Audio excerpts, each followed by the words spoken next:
Há um momento em que você percebe que as 7 coisas roubando seus anos restantes não são as coisas que esperava. E quando a maioria das pessoas descobre o que são, já perderam uma década para peso que nunca precisaram carregar. Tenho 83 anos. Meu nome é Margarida. E se pudesse voltar aos 65, voltar amanhã em que acordei aposentada, voltar quando Ricardo ainda estava vivo, voltar quando achava que a parte difícil da vida finalmente tinha acabado, eliminaria impiedosamente 7 coisas imediatamente. Não gradualmente, não gentilmente, impiedosamente. Porque entre 65 e 83 carreguei bagagem que me tornou menor, mais quieta, mais com medo. Bagagem que roubou energia que nunca vou recuperar. Tempo que não posso reclamar. E vejo pessoas aos 60, aos 70 carregando exatamente o mesmo peso. Achando que tem tempo para lidar com isso depois. Achando que não é tão importante. Achando que todo mundo também carrega, então deve ser normal. Não é normal. É roubo. E vou te dizer exatamente o que está sendo roubado e como parar. Porque talvez você tenha 65 agora. Talvez 70, talvez 55 e observando o que está vindo. E talvez você possa largar esse peso antes que custe outro ano. Ricardo morreu quando eu tinha 75.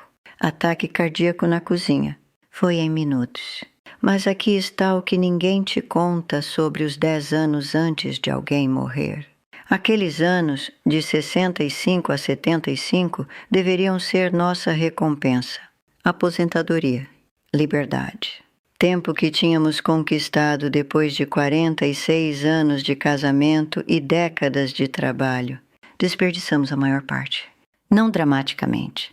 Não de formas que alguém notaria, mas quietamente, lentamente. Carregando 7 pesos específicos que nos tornaram mais lentos, menores, menos vivos do que deveríamos ter sido. E não percebi até ele se ir e eu não poder recuperar aqueles anos. A primeira coisa que eliminaria impiedosamente é manter relacionamentos que pararam de ser reais há anos. Aos 65, tinha um círculo social de cerca de 80 mulheres. Grupos da igreja. Ex-colegas de trabalho, vizinhas de 3 casas diferentes onde moramos, esposas de colegas de Ricardo. Gastava energia enorme mantendo essas conexões, cartões de aniversário, cartões de Natal, almoços ocasionais, presença em funerais, presença em chás de bebê para netos que nunca conheceria, gentilezas superficiais que tomavam tempo e não devolviam nada. Aos 68, uma mulher que conhecia há 30 anos, vou chamá-la de Diana, organizou um almoço. Convidou 15 de nós. As meninas, ela nos chamava, todas no final dos 60. Fui. Passei 3 horas numa mesa de restaurante com mulheres para quem tinha mandado cartões de Natal por décadas. Elas falaram sobre aceitações de faculdade de netos, casas de praia, cozinhas reformadas, cruzeiros para a Europa, cujas carteiras de aposentadoria estavam tendo melhor desempenho. Sentei lá pensando numa pergunta que minha irmã Joana tinha me feito na noite anterior que ainda estava processando, sobre um livro que estava lendo sobre memória e tempo, sobre a hora que tinha passado aquela manhã observando pássaros na minha varanda e sentindo algo próximo à paz. Nada disso teria feito sentido naquela mesa. Elas não estavam tendo conversas reais, estavam performando, competindo, mantendo. Então performei também. Sorri, assenti. Contribuí com as respostas esperadas. Dirigi para casa exausta. Não fisicamente, emocionalmente. Como se tivesse segurado a respiração por 3 horas. Ricardo perguntou como foi. Disse bom, legal ver todo mundo. Mas não foi. Foi esgotante. Fingindo me importar com coisas com as quais não me importava. Fingindo ser uma versão de mim mesma que cabia naquela mesa. Continuei fazendo. Continuei aceitando convites. Continuei mandando cartões. Continuei mantendo. Até 71, dezembro. Sentando para escrever cartões de Natal. Fiz minha lista, 83 nomes. E parei. Me perguntei uma pergunta que nunca tinha feito antes: de quem eu realmente gostaria de ter notícias? Se essas pessoas respondessem, de qual carta eu ficaria genuinamente feliz de ler? 7 pessoas, de 83 nomes. Minha irmã Joana, uma mulher chamada Alice do trabalho há 30 anos que ainda ligava a cada poucos meses para conversas reais. Sara, minha vizinha, com quem tinha começado a caminhar ocasionalmente. 7 conexões reais. 76 performances. Eliminei 76 cartões de Natal aquele ano. 76 amizades falsas que tinha estado mantendo por obrigação e medo. Medo de parecer antipática. Medo de ser vista como difícil. Medo de ficar sozinha. Mas aqui está o que aconteceu. Tinha mais tempo, mais energia, mais espaço para as 7 pessoas que realmente importavam. E não estava sozinha. Estava seletiva. Pesquisa diz que humanos só conseguem manter 5 a 15 relacionamentos verdadeiramente próximos. Tudo além disso é performance. Dreno de energia disfarçado de conexão. Passei 6 anos, 65 a 71, mantendo 83 relacionamentos quando só tinha capacidade para 7. São 6 anos de energia que poderia ter gasto em conexão real, na Joana, em realmente conhecer meus netos em vez de performar avó para uma audiência que não se importava. Foi-se, porque tinha medo de ser impiedosa. A segunda coisa que eliminaria é tratar dinheiro como se fosse mais valioso que o tempo que me restava para gastá-lo. Ricardo e eu economizamos cuidadosamente a vida inteira, sempre preparando para emergências, para depois, para quando realmente precisarmos. Aos 65, finalmente estávamos seguros, sem hipoteca, contas de aposentadoria saudáveis, boas pensões, tudo pelo que tínhamos trabalhado. Ricardo queria viajar, realmente viajar, não as viagens rápidas de fim de semana que conseguíamos enquanto trabalhávamos, mas viagens estendidas reais. Ele queria 3 semanas na Itália, queria ver a vila de onde veio a avó dele. Queria comer comida italiana de verdade em cidades pequenas que ninguém ouviu falar. Queria um mês visitando parques nacionais. Chapada Diamantina, Fernando de Noronha, Pantanal. Todos os lugares que tinha visto em revistas, mas nunca teve tempo de visitar. Queria ir a Portugal. Rastrear a história da família. Ficar de pé onde o bisavô tinha ficado antes de emigrar. Toda vez que ele trazia isso, eu dizia a mesma coisa. Vamos esperar. Vamos ter certeza de que estamos realmente seguros primeiro. E se algo acontecer? E se precisarmos desse dinheiro? Estava apavorada de ser irresponsável, de gastar dinheiro que poderíamos precisar, de acabar quebrados e desamparados. Então esperamos. Fizemos planos para ano que vem. Assistimos nossas economias crescerem. Nos sentimos responsáveis. Nos sentimos seguros. Aos 70, a saúde de Ricardo começou a mudar. Nada dramático. Apenas a acumulação de idade. Seus joelhos doíam mais. Ele ficava cansado mais fácil. Precisava de cochilos depois de atividades matinais. Aos 73, ele teve seu primeiro ataque cardíaco. Sobreviveu. Recuperou, mas viajar se tornou complicado. Arriscado. Exigia autorizações médicas e planejamento extra e monitoramento constante. Aos 75, ele morreu na nossa cozinha, fazendo café. Sentei nesta casa depois do funeral olhando para nossos extratos bancários. Mais dinheiro do que tínhamos começado a aposentadoria. Mais do que precisávamos. Mais do que nossos filhos precisavam. Dinheiro que não podia comprar de volta as viagens para a Itália que nunca fizemos. Os parques nacionais que nunca vimos. A vila portuguesa que nunca visitamos. Conheço uma mulher cujo marido queria as mesmas coisas. Queria viajar enquanto podiam, e ela disse sim. Eles gastaram dinheiro que tinham economizado. Viram a Itália, caminharam em Fernando de Noronha. Ficaram de pé em vilas portuguesas chorando sobre túmulos de parentes que nunca conheceram. O marido dela morreu aos 76. Mesma idade que Ricardo, Mas ela não senta sozinha olhando extratos bancários se perguntando para que era o dinheiro. Ela senta sozinha lembrando, vivendo de memórias que fizeram em vez de dinheiro que economizaram. A diferença entre nós foi uma palavra. Ela disse sim. Eu disse espere. E esperar me custou tudo que aquelas economias deveriam comprar. Porque dinheiro não pode comprar de volta tempo. Não pode ressuscitar os mortos. Não pode transformar depois em agora. A terceira coisa que eliminaria impiedosamente é a forma como estava comendo. Aos 65, comia como tinha comido por 40 anos. Jantares grandes, pão com tudo, sobremesa quase toda noite, repetições se tivesse gosto bom, comida como conforto, como recompensa, como entretenimento. Meu corpo começou a mudar de formas que não podia ignorar. Peso que não saía, não importa o que tentasse. Articulações que doíam constantemente. Energia que desaparecia até as 2 da tarde. Pressão arterial subindo todo ano. Médico prescreveu medicamento. Tomei. Continuei comendo da mesma forma. Aos 70, estava tomando 6 medicamentos. Pressão arterial, colesterol, pré-diabetes, inflamação articular, refluxo ácido, ajuda para dormir, porque os outros medicamentos dificultavam o sono.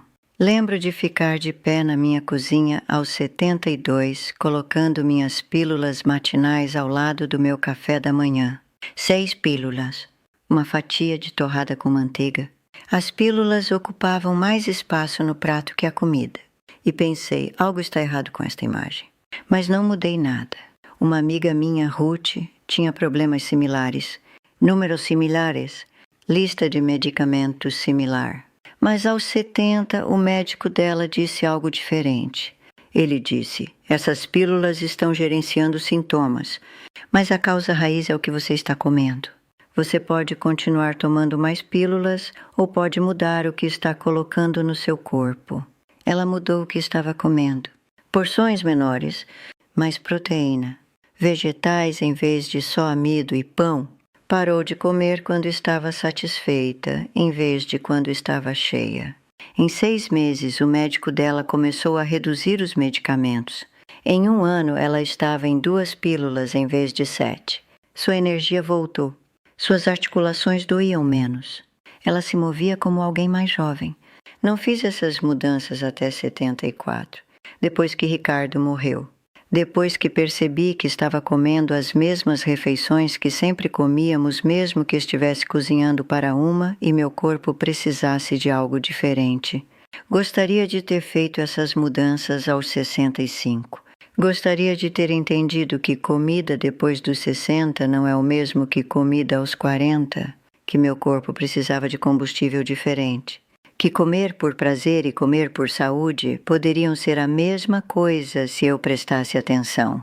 Em vez disso, passei 9 anos me sentindo pesada e cansada e medicada. 9 anos que não posso recuperar.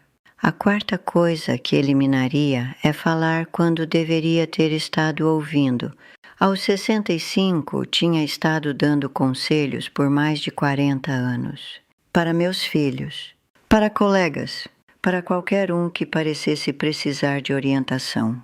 E não conseguia parar, mesmo quando ninguém estava pedindo, mesmo quando meu conselho não era desejado, mesmo quando estava ativamente afastando pessoas.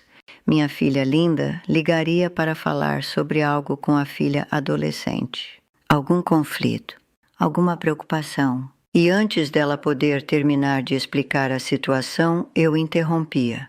Quando você tinha essa idade, aqui está o que fiz, aqui está o que funcionou, aqui está o que você precisa dizer a ela. Meu filho Davi mencionaria uma decisão que estava enfrentando no trabalho, e eu imediatamente diria o que achava que ele deveria fazer, não faria perguntas, não ajudaria ele a pensar, só diria a ele. Eles começaram a ligar menos, visitar menos. Quando visitavam, conversas ficavam superficiais. Tempo. Atividades das crianças. Nada real. Não notei. Ou notei, mas disse a mim mesma que estavam ocupados. Que isso era normal para filhos adultos. Aos 72, meu neto, filho da Linda, se formou no ensino médio. Jantar em família depois, todos lá. Grande celebração. Passei a refeição inteira dando conselhos a ele sobre faculdade. Não faça muita festa. Estude duro. Escolha uma área prática. Entre nos clubes certos. Faça as conexões certas. Mesmo conselho que tinha dado a todos meus filhos 30 anos antes. Mesmo roteiro. Mesma palestra. Ele foi educado. Disse obrigado, vó. Sorriu. Assentiu nos lugares certos. Mas depois que todos saíram, Linda me puxou de lado. Ela estava brava. Realmente brava. Primeira vez que a vi tão brava em anos. Ela disse: Mãe, você percebe que falou com ele por 1 hora inteira? Você não fez uma pergunta sobre o que ele quer? O que ele está empolgado? Do que ele está com medo?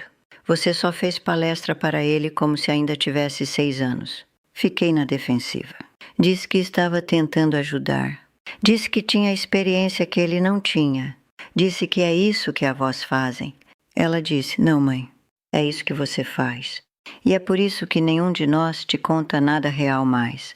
Porque você não ouve. Você só espera a sua vez de falar. E então diz o que devemos fazer em vez de perguntar o que queremos. Isso cortou tudo, porque ela estava certa. Tinha estado falando com meus filhos por anos. Décadas. Não com eles. Não para eles. Com eles. E os tinha perdido por isso. Perdido a chance de realmente conhecê-los como adultos. Perdido a confiança deles. Perdido conversas reais. Comecei a tentar mudar. Ouvir mais. Fazer perguntas e então realmente esperar por respostas em vez de interromper com conselhos. Foi incrivelmente difícil. Aquele instinto de corrigir, de guiar, de consertar é profundo, automático. 40 anos de hábito. Mas quando consegui, quando realmente ouvi e perguntei e esperei, meus filhos começaram a falar comigo de novo. Realmente falar, não apenas reportar, compartilhar. Gostaria de ter aprendido isso aos 72 em vez de esperar. Aqueles anos antes, poderia ter conhecido meus filhos, meus netos. Poderia ter tido relacionamentos reais em vez de performados. Na verdade, escrevi tudo isso. Todas as 7 coisas. O peso que carreguei, os anos que perdi, os padrões que finalmente vi. Coloquei num livro chamado O Código da Liberdade. Meu filho Davi me liga constantemente sobre isso agora. Diz que é revelador demais. Diz que faz nossa família parecer disfuncional. Diz que as pessoas vão me julgar, julgar ele, julgar todos nós. Diz que preciso tirar do ar antes que cause problemas reais. Mas mulher chamada Catarina de São Paulo me escreveu semana passada. Ela tem 67. Tinha estado mantendo amizades que a drenavam por 30 anos. Leu o livro. Cortou esses relacionamentos. Disse que finalmente tem energia para pessoas que realmente importam. Homem chamado Vicente do Rio Grande do Sul, 71. A esposa tinha estado pedindo para viajar por anos. Ele continuava dizendo depois. Leu o livro na semana depois que a esposa foi diagnosticada com Parkinson inicial. Reservou a viagem para a Grécia que tinham estado adiando por 1 década. Disse que acabou de esperar por condições perfeitas que nunca vêm. Mulher chamada Constância de Minas Gerais, 69. Percebeu que tinha estado fazendo palestras para os filhos adultos em vez de conhecê-los. Mudou como falava com eles. A filha disse: Sinto que estou conhecendo minha mãe de verdade pela primeira vez. Link está no comentário fixado. Davi vai continuar ligando. Continuar insistindo que precisa sair do ar. Continuar preocupado com a reputação da família e o que as pessoas pensam. Mas as pessoas estão lendo e largando o peso que têm carregado por anos. Então fica por enquanto. A 5ª coisa que eliminaria impiedosamente é o sentar. Aos 65 tinha trabalhado de pé por décadas. Recepção, escritórios, de pé, andando, me mexendo constantemente. A aposentadoria pareceu permissão para finalmente descansar, sentar, relaxar depois de todos aqueles anos de pé. Então sentei, lendo na minha cadeira por horas, televisão toda noite, computador de manhã. dirigindo para todo lugar em vez de caminhar mesmo distâncias curtas. Aos 70, meu corpo tinha mudado de formas que não reconhecia. Escadas se tornaram difíceis.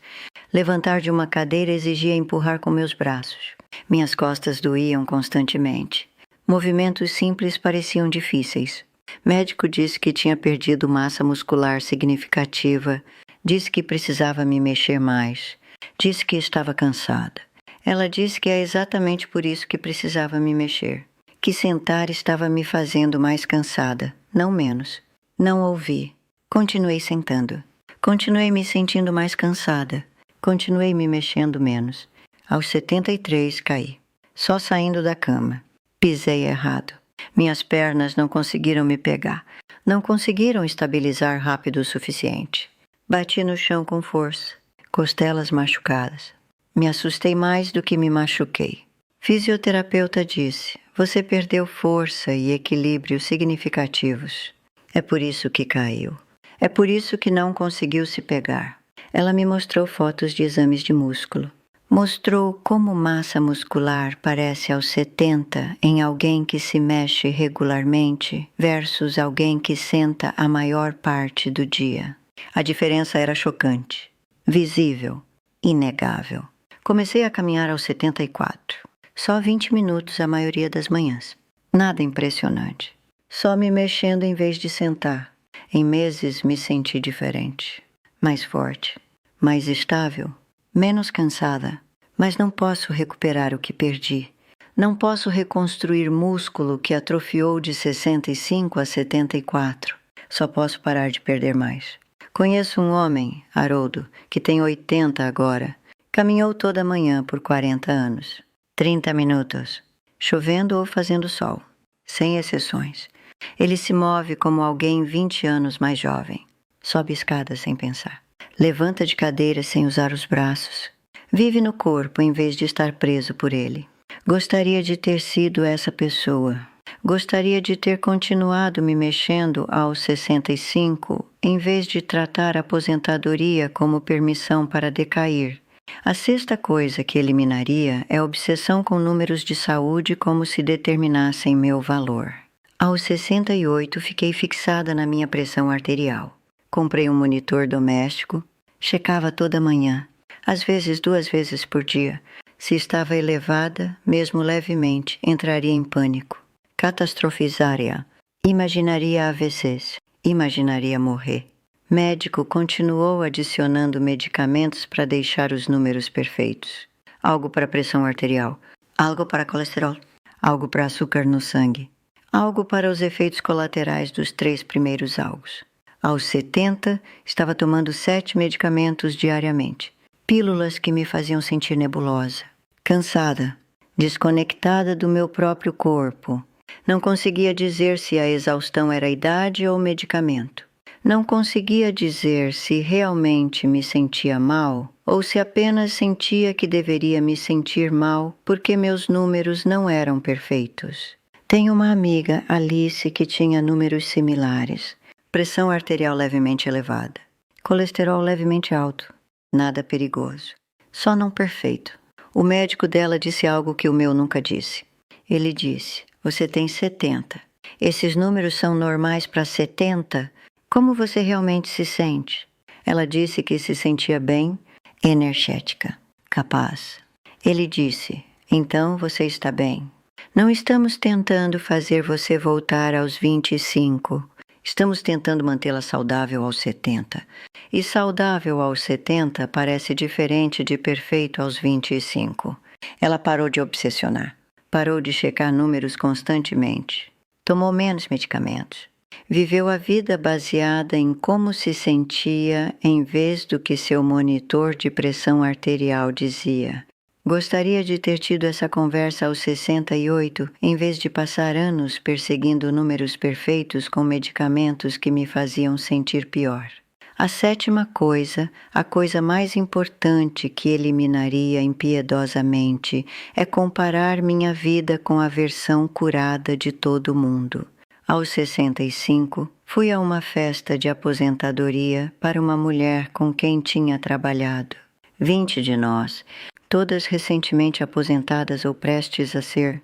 Todos começaram a compartilhar seus planos de aposentadoria.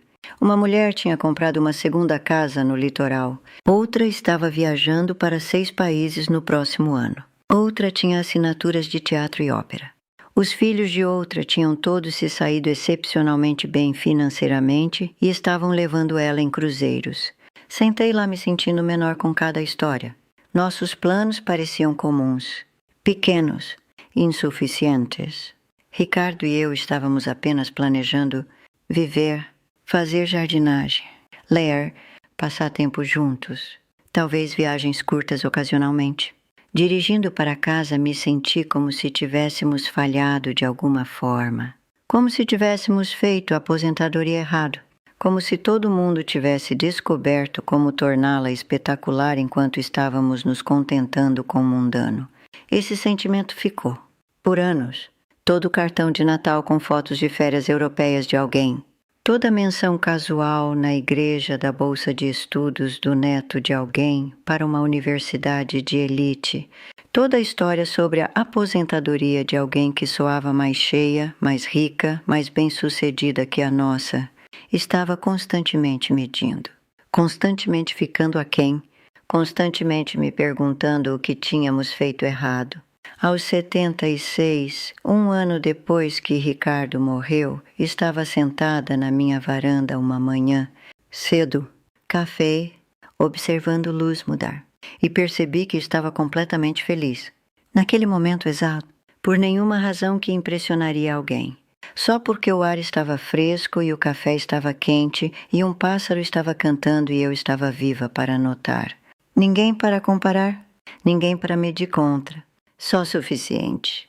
Comecei a notar esse sentimento mais frequentemente, caminhando com Emma da escola, sua mãozinha na minha. Ligações de terça de manhã com Joana que às vezes duravam 1 hora. O livro que estava lendo que me fez pensar sobre tempo diferentemente. Nada disso parecia impressionante de fora. Nada disso faria um bom cartão de Natal. Mas era real. Suficiente. Gostaria de ter entendido isso aos 65 em vez de 76. Gostaria de ter passado aqueles 11 anos vivendo minha vida em vez de medindo contra os destaques cuidadosamente curados de todo o mundo. Sou grata agora, pelo que finalmente aprendi, pelo peso que eventualmente larguei, pelos anos que me restam sem carregar o que carreguei antes. Grata pela Sara e Emma, por ligações de terça com Joana. Por esta casa quieta, por café na varanda, por suficiente. Obrigada por sentar comigo. Por ouvir coisas que gostaria que alguém tivesse me contado aos 65. Por talvez largar algo pesado antes que custe mais anos do que deveria. O livro está no comentário fixado. O Código da Liberdade. Tudo que aprendi tarde demais. Tudo que diria a minha versão de 65 anos. Davi continua ligando. Continua insistindo que precisa sair do ar. Diz que as pessoas estão falando. Diz que faz a família parecer mal. Diz que estou ventilando coisas que deveriam ficar privadas. Mas se ajudar uma pessoa a eliminar uma dessas 7 coisas aos 65, em vez de 83, importa mais que reputação familiar. Então fica, pelo menos por enquanto. Se você quiser sentar comigo de novo, estarei aqui. Ainda aprendendo, ainda largando peso que não preciso, ainda grata por tempo que não estou mais desperdiçando. Cuide-se. O que quer que isso signifique para você?